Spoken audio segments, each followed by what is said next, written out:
I really wonder, why is it that so many of these prescription drugs are FDA approved, and then a few years later you see the commercials with the lawyers saying if you have this problem, if someone died because you took this pill. We all love differently. Some people need to be touched. Some people need to be told. I clean, I do whatever I do. That's my way of showing love. But I can't believe I'm telling he's going to be embarrassed, but whatever. He knows I am. People think I'm not working. It's too much. It's too much work. I want to move on. They always think something's going to be better. But until you're better, whatever your issue is, none of your relationships are going to be great.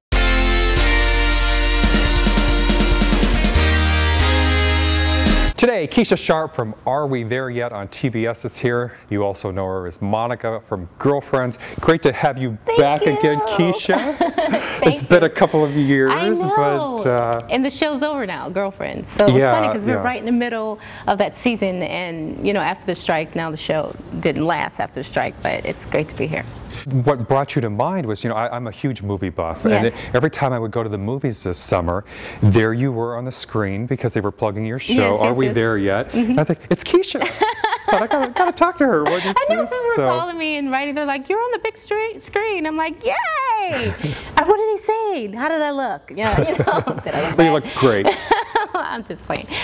Yeah, I'm excited. Are we there yet? It's just one of those shows that you're so lucky to be a part of, you know, especially with the 90 episode pickup.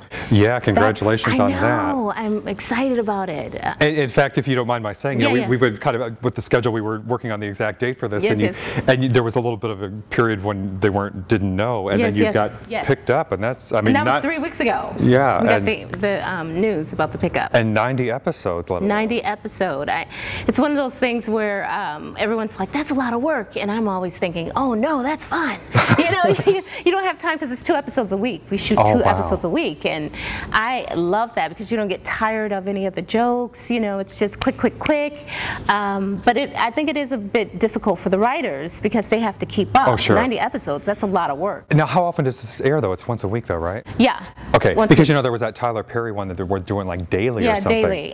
And you know, right now it's once a week. Who knows? Maybe they'll end up doing the same kind of thing that the Tyler Perry, because his show was kind of the model for what they were trying to do with this show. Not the same thing, but they do get 90 episode pickups also for their shows, and so they wanted to see if they could do this on a little differently, and it worked out. So we're excited about it.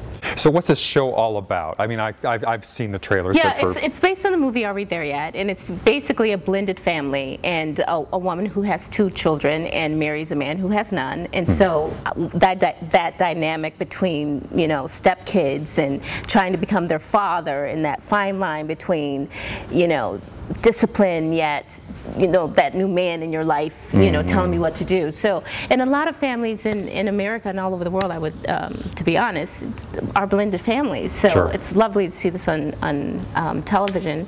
And then my character is the best friend to Suzanne, and it's just a fun show. Your character is Gigi? Or Gigi. Gigi, yes. So who's Gigi? You said she's the best friend. She's the best friend to Suzanne, and she's also the woman who is looking for love in all the wrong places. I know that's so cliche, but we're, you know, it's a sitcom. Sounds like a song. You know? I know, right? And we're still discovering her. It's fun to play her. She's, you know, there's that fine line between writing a character that the audience could really dislike or really like, and I think they're doing a great job with writing this character. Some of the things she's looking for, you're like, why would a woman, you know? But the way they write her, her dialogue, the way they write her, you still tend to really like her. You know, you still really like, so it's nice. So is she a bit kind of like the Monica type then, or? No, because there's a little bit of similarity in that they both were looking for people or men that could take care of them. And that's pretty much where the similarity ends, because Monica was a bit harsh, and you know, there's things about Monica that people did dislike, you know, dislike to hate her, that kind of thing, or love to hate her rather.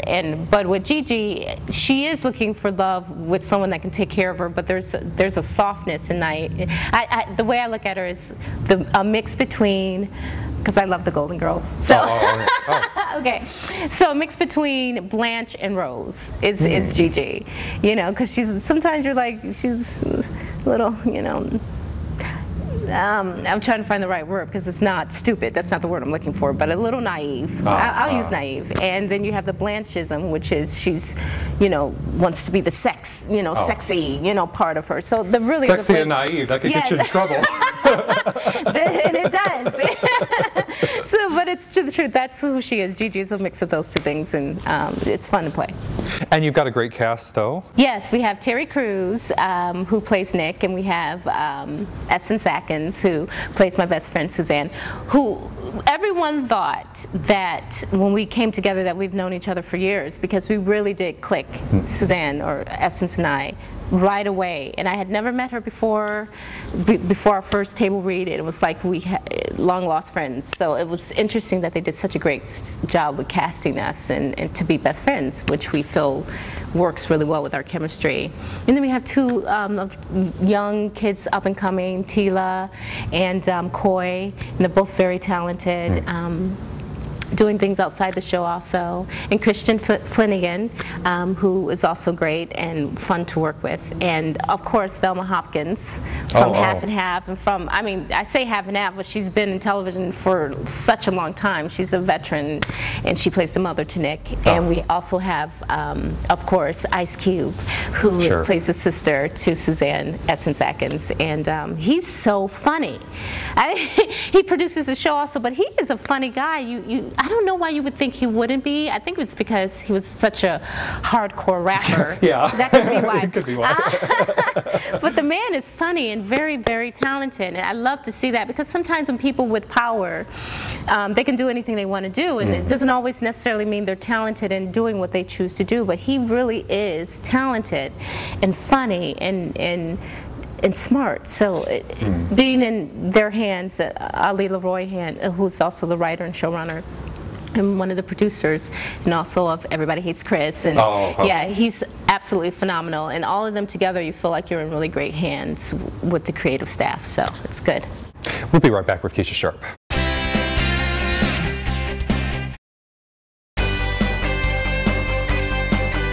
And we are back with Keesha Sharp today from Are We There Yet on TBS. Yes. So you were saying, so Ice Cube is pretty cool to work with? He's very cool to work with. Everybody, from Joe Roth to Matt Alvarez, they're all the producers of Are We There Yet. It's a really, for lack of a better word, cool cool environment to be with, and everybody gets along, which isn't always the case on shows, because, and that's understandable because you have different personalities. Not everybody's going to get along and mesh, but I don't know what they did. You can tell me now. What? Did everybody get along on Girlfriends? It's off the air. You can tell me. I would say yes, and the reason I would say that is because everybody was very professional. Even if your personalities didn't always mesh, which that is, realistic. Right? Everyone came to do their job. They worked together well. I think they did, and it's hard with women. You have all women, same age. Do you think it's harder? I mean, since you're a woman, I mean, is it? Sometimes you hear that. Like I've heard guys say, like they just tried to stay out of it. They just kept their head down, and while the women were going at it. I mean, does that happen? I think it's true. I think because we are different, we work differently, men and women, and sometimes women can be more emotional. Not that men can't be, but it's sometimes they handle their emotions differently. That's not to say Girlfriends was anything like that, because it wasn't. It was very professional.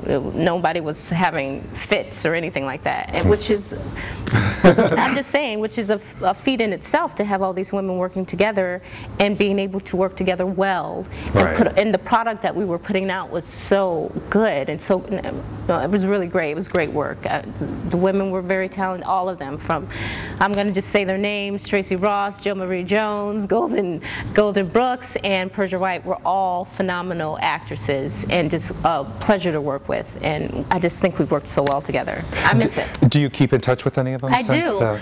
I'm trying to. I do. I almost said, which one haven't I heard from? No, not crazy. We're not hanging out. It's everyone has their own lives, and a lot of us are in different places. Golden now has a baby. But no, every time we see each other, it's very lovely, and I miss seeing them every day. I miss working with them. I miss the show. I miss Mara, who was the creator, Regina Hicks, who was one of the creators, and producers of the show. I miss it. I interviewed Persia White once. She was on the show after you were, but I'm talking about her documentary that she did. And she's so talented, and she, you know, we all have our own things that we fight for. We definitely know Persia's, you know, an animal activist and vegan, and I love her for her passion and truly believing in what she does. And we all have our own little. What I say is that I love what I do, but I feel like I do what I do to get where I'm supposed to be. And what that means is I'm passionate about health. I'm passionate about what I eat. I'm passionate about going out and telling people, you know what you're eating, know what's in your food. That's a whole nother show. I mean, I'm writing a book about it. Oh, you are? Yeah, I'm very passionate about our bodies and taking care of them and knowing what to put in for your body to heal itself. That being said, it's nice to see these powerful women of girlfriends go out and fight for things that they really believe in, because you have a platform to do that. Right. I love acting, but I really believe that my cause or my purpose is that, and this helps me get the word out a little more. I believe that's my calling, my God calling. So. Yeah. So you are religious then too? Yeah, for sure. Yeah, I mean, yes, very much so. And I believe God gives us all things to do in our lives. Mine just happens to be acting, to do what I'm supposed to do, which is, you know, preach the word about taking care of your bodies and how important that is to your mental health, to your physical health, to making you feel good. Well, you know, since you mentioned mental health, and it sounds like you're very grounded or keeping it together with that, but, you know, when you hear, I wish everybody well, but you know, I'm sure you hear what we all hear about what some people do, and drugs and alcohol and everything else, and it's very easy to get wrapped up in some of the biggest names in this town. See, the thing that I think about with substance abuse, when you have a certain amount of money and a certain amount of status, it's easy to get those kinds of things and to get away with doing those type of things. But a lot of people all over the world and this country have substance abuse problems, and for different reasons. One is trying to bury perhaps, you know, some things that they can't deal with emotionally and all those kinds of things. So my fight that I hope to be able to get out there is our mental health, our physical health, our spiritual health are all intertwined. So you can't think, well, I'm physically healthy, so I must be healthy. But if you're not spiritually healthy or mentally healthy, those things can't work completely well together to be the best you can be. And I think it really starts with what we put in our mouths, because it affects us. You know, just like, or the drugs you take, prescription drugs. Yeah, well, that's such a huge thing these days, let alone, you know, we always think, oh, hardcore drugs. No, prescription drugs are the biggest problem these days. It really is, and, you know, with the FDA, and I know they do some great things. I'm not putting out that the FDA is awful and all those, but I really wonder, why is it that so many of these prescription drugs are FDA approved, and then a few years later you see the commercials with the lawyers saying, if you have this problem, if someone died because you took this pill, call us. But I wonder what is happening. You know, we see these commercials all the time. Years ago, all these prescriptions didn't exist, but because when you know, we become such a pill-popping society that there's a pill for everything. And the thing is because when something little is wrong, we take something, but it causes something else to happen, another problem. Then you take another pill to solve that problem. That's why even when I have a headache, I don't even want to take Tylenol or something, because I don't get headaches. But you know, but there's a reason for getting the headache. There's a reason for that leg hurting. There's a reason for your gas. There's a reason for your what is it? You get acid reflux. There's a reason for all those things. But what we do, we cover it up with prescription drugs instead of dealing with the problem, which makes the problem worse and creates more problem and creates disease. But I really believe people just don't know. We just follow what the commercial says or what our doctors say. Not that doctors are, but a lot of the doctors are very Western. And it's a fight that I'm... So you follow more Eastern type of... Yes, very much so. Very natural. Food is medicine. I really believe it is. You can solve a lot of and heal your body with food, just like you can destroy it with food. And you know, sorry, I didn't pick up on that, but you know, since you're a mother, I'll also mention, you know, these days, even with kids, so you've got all these things like ADHD, or they're even kind of over-medicating the the kids They these really days, where are. they're diagnosing. And to be honest, a lot of the problem is there's some things you can't help. Which, when I mean we can't help on this level, which we can't help the pollution in LA. It's what it is, and it's deadly. It can be deadly. So what you do is you help the things you can help, which is what you put on your body, what you put on your body, what you put on your face, makeup, hair, shampoos. So with our son, Solomon, he's 5.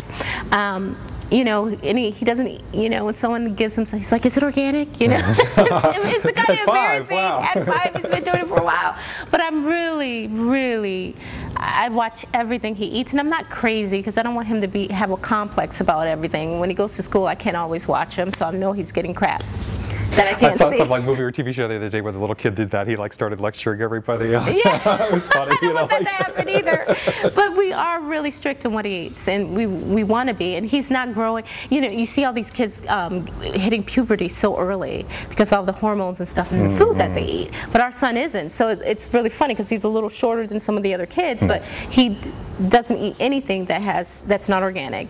And it's difficult to do that. It's expensive to do that. So I understand that. And I want it to be affordable for everyone. But I always think, what is more important? The health bills and prescription medication you're going to be taking if you don't take care of your bodies, or the food that you can spend right now to eat? One way or the other. You know what I mean? We'll be right back with Keesha Sharp.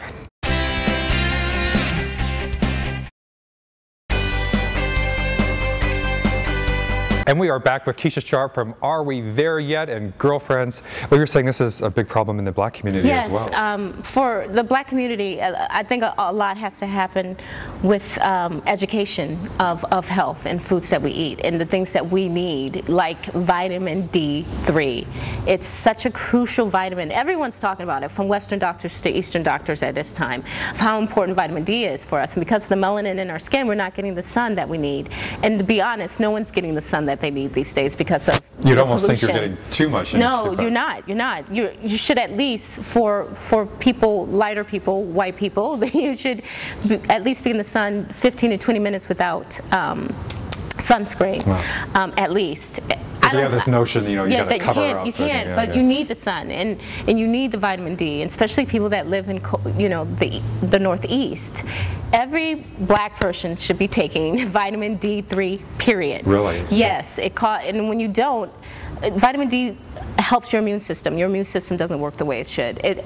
Just look it up. I just tell people, Google it, like, to see how important it is to take it to ward off disease, all these heart disease, and all these things that are happening to the black community. One of the major problems is we are vitamin D deficient. Get your vitamin D tested and take your vitamin D3. Crucial. So then the doctor gives you an amount to take? Or? Yeah, well, you can. For me, what happened, I just talk about for me, and I'm very healthy, I was vitamin D deficient. And so my doctor gave me a vitamin D prescription medication to take to get it up. That's how important it is, because it was so low. It's dangerous to be as low as it was. So I was taking the prescription vitamin D, and now I'm taking the vitamin D on my own. Once the level got to where it needed to be, I can maintain that. Well, you mentioned other things too, even like you said the makeup and hair. And it's hard to be in the business, I have to say, with the because our makeup isn't organic, and you can't use organic makeup on screen. So I know that when I have like makeup on, I can't wait to wash it off to get it off. But my regular makeup I wear during the day is organic makeup, and all the lotions and all the shower gels are all organic, because all the stuff that they put in there goes directly into your bloodstream. It's women that are in their hormonal, you know, menopausal time. They put cream on their legs or on their hair or on their hands, hormonal cream, because it goes into your bloodstream. The reason I say that is that's how everything you put on your skin goes into your bloodstream, period. And it affects you, period, whether it's good or bad. And the liver, it gets over intoxicated, and that's how disease happens, because your liver detoxifies your body. But when it becomes too overwhelmed with the air pollution, what you put on the body, what you put in it, it can't do its job, and so your body, disease happens. So the way to help yourself the most, not to say that you're not going to get sick, but to prevent yourself from getting try to prevent yourself from getting sick. Do all the things you can do. Eat right. Use things on your skin that's organic. You can't do much about the air you breathe outside, but you can do what you put in your mouth. Yeah. It's always nice, like you go up in the mountains or something and get away from it all. And you're like, oh, that's fresh air. Ooh, is that how it smells? But since you mentioned mental health, though, and again, and kind of the bigger theme too, I just wanted to say that congratulations. By the way, you've been married, what, 13 years together for 16. Yeah, and again in this That's town, so funny. You're like mental health. You were been married. That's hilarious. I mean, people have had their divorces and breakups. And for us, I think it's because we've grown up together, and because we've been together when we were young, and you can either grow this way or you grow up and grow apart, and we've made it's not that it's been difficult, but you have to compromise. And there's this great book called Love Languages that I think everyone should have, because we all love differently. Some people need to be touched. Some people need to be told that they, or some people need gifts. So we have different languages of love. And my husband and I have different languages. So I had to learn what his language was. He had to learn what mine was. Gifts? No, I'm not a gift girl. Oh, you're not? Okay, no. I was going to teach you. I just thought, okay. So no, I'm actually an active service girl, which means like I clean, I do whatever I do. That's my way of showing love. But I can't believe I'm telling you, he's going to be embarrassed, but whatever. He knows I am. He needs to be touched. He needs to be loved that way. And so if I'm not loving him the way he needs to be loved, then he's not feeling loved. Vice versa. If he's not loving me, you can touch me all day long, but if you're not doing this, I'm not feeling loved, whatever. So I think everyone should learn how we each love and how we feel loved. So if you need gifts, I'm going to get you gifts because I love you so much. I want you to feel loved, right? Just kidding. And if you need the words of affirmation, I'm going to tell you how much I love you. I can touch you all day, but if I don't tell you, you don't feel loved. Sure. So for us, we have our languages of love, and we're honoring each other by showing each other, I love you so much, I'm going to give you this. Well, I can tell this is something you've thought a lot about, and I don't mean to sound patronizing about it, because a lot of, we do shows about everything, and a lot of times you think that people don't really necessarily stand back and look at their relationship, or it's just kind of they stumble through it. Yeah, but it sounds like you put a lot of, this isn't working, I'm moving on, and we don't feel that way. It's like I love him, I want him to feel loved, and vice versa. He wants to love me, and so we're like, what can we do to show that even more? And we're constantly reading books, we're constantly watching other couples and talking about it, talking to other people about the way we love and how it maybe can help, and they can help us. We're not perfect by any means, but we're in this together, period. There's no, this ain't working out no more, so that's not happening. Well, yeah, going back to the celebrity thing again, because a lot of times you hear in the news about all these things. And I understand that, because people think I'm not working, it's too much. It's too much work, I want to move on. They always think something's going to be better, but until you're better, whatever your issue is, none of your relationships are going to be great, and you're going to continue looking for something that you need to work on within yourself, period. Well, and not to put you too much on the spot here, but since you mentioned it, but I'm assuming everything isn't always easy. No, by any means, no. And I'm going back to the languages of love. If I don't love a certain way, it's kind of uncomfortable sometimes to love some way someone needs you to love them. If it's not the way you love for whatever reason, whether it's from past or because we all are, our past can dictate how we feel about stuff, and it's good to let that stuff go. But yeah, it can be a little bit of a struggle, not a struggle you don't want, because if you want your relationship to work, you work at it, period. It's not something that, oh, this relationship is just going to work itself out. No, it's not. It just isn't. You have to work at it, not in a bad way, like, oh, this is work. It's like, gosh, I love him. Let's make it work. I had one attorney on, actually a divorce attorney, but he said his thing was like, he and his wife never went to bed upset at each other. Like, they always solved it before. Solve it before, say sorry, and go to sleep, because I necessarily can go to sleep mad. I can do that. But my husband, it really bothers him to do that. We're different. So I know that it's going to bother him. He's not going to be able to sleep. It's the whole thing. I need to resolve this now, so he feels better. I think important is being selfless, because if you're selfish, then I'm gonna go to sleep. I don't care how you feel. You're always thinking about you, but realizing you have to think about the other person. This is how I love. I don't care how you love. Then that's a problem, because the relationship never is going to work that way. It really has to be giving up self he gives up self, I give up self, and in the middle becomes, I know people hate this, and I understand it in some regard, but in the middle it's completion. It really is, because we have to give up ourselves, a certain amount of ourselves, in order to have this union in the middle. And when you really do, you feel so good. Nothing feels worse than being selfish in a relationship, because it really doesn't. I don't care what you may think, oh, but that doesn't feel good. It doesn't feel good. Well, good for you. It sounds like you got your head on your shoulders and you got a few things figured out there. Well, a little. I'm not gonna, we're still working at it. I'm still working at a lot of stuff in my life. These are just little lessons I'm learning along the way, and I have a lot more to learn. And I'm looking forward to that, but by no means am I anywhere near perfect or any of that. So I like to say that this is just information that I'm learning and trying to better myself, period. Well, in our final minute, to go back to the career stuff, I just want to mention, though, you also did Detroit 187? Yeah, Detroit 187. I mean, let me just say this about Detroit. It's one of those cities that needs this, to me. So it's filmed there. It is filmed there, and there's a lot of things. Transformers it's being filmed there right now. A lot of shows are there. Detroit's giving a lot of great tax breaks to the studios, which I think is fabulous. I want to see the city just rise up from what people think of it, because it's a beautiful city. You can tell the history there. It's just like people just left it abandoned, and it bothers me. There's no grocery store in the downtown, like major grocery store at all.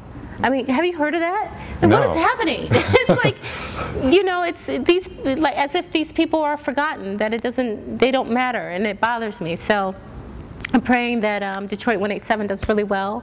I had a great time on set. It was a great cast, and that it brings money to the city and brings attention to the city. I really Well, thanks a million, Keesha. Always a pleasure. Thank you.